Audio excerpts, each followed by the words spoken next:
മിഡ്ലാജ് തളി ഇവിടെയാണ് ഈ വീട് വന്നിരിക്കുന്നത്. ഇതിനകത്ത് ഗ്രൗണ്ട് ഫ്ലോർ മാത്രമാണ് വന്നിരിക്കുന്നത്.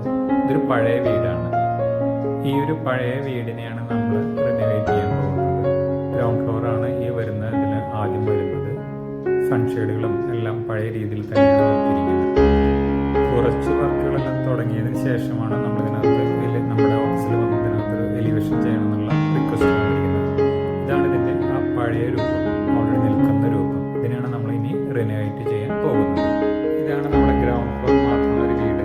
നേരെ വരുന്ന സിറ്റ് ഔട്ട്, ഒരു ഫോയറിനാണ് നമ്മളിപ്പോൾ ഓൾറെഡി ഒരു ബെഡ്റൂം ഉണ്ട്. അതിനകത്ത് ഡ്രസ് ടോയ്ലറ്റ്, കയറിയപ്പോൾ ലെഫ്റ്റിലൊരു ലിവിങ്, അതിനൊരു അറ്റാച്ച്ഡ് ടോയ്ലറ്റ്. അതിനകത്ത് ചെറിയ ഇഷ്യൂ എന്നുണ്ട്, ടോയ്ലറ്റിൻ്റെ നമുക്ക് വെന്റിലേഷൻ ഇഷ്യൂ ഉണ്ട്. പഴയ വീട് നിൽക്കുന്ന കാരണം അതിനകത്ത് എക്സോസ്റ്റൈലിനെ വെച്ച് അറേഞ്ച് ചെയ്യാൻ വേണ്ടിയിട്ടുള്ള പരിപാടിയാണ് ഇട്ടിരിക്കുന്നത്.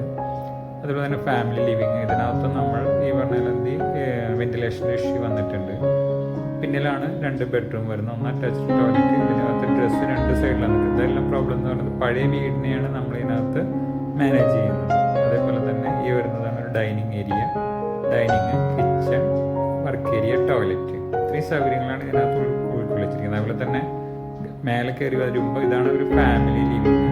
ഇവിടുന്ന് ഇത് ഈ ഏരിയ ഫുള്ള് നമ്മൾ പുതിയത് ചെയ്യുന്നതാണ്. കാരണം ഫാമിലി ലിവിങ് എടുത്തു, സ്റ്റെയർ കേസ് നമ്മൾ പുതിയ അതിൽ എടുത്തു, ബെഡ്റൂം, അതിനകത്തൊരു ടോയ്ലറ്റ്, ഇതേപോലെ ലിവിങ് റൂം. ഈ സൈഡിൽ വരുമ്പോൾ ഒരു ബെഡ്റൂം, ഡ്രസ് ടോയ്ലറ്റ്. ഫസ്റ്റ് ഫ്ലോറിൽ എന്തെങ്കിലും നമ്മൾ പുതിയതായിട്ടാണ് ചെയ്യാൻ പോകുന്നത്. ഇതാണ് ഇതിൻ്റെ സൗകര്യങ്ങൾ കൊടുത്തിരിക്കുന്നത് ഗ്രൗണ്ട് ഫ്ലോറും ഫസ്റ്റ് ഫ്ലോറും.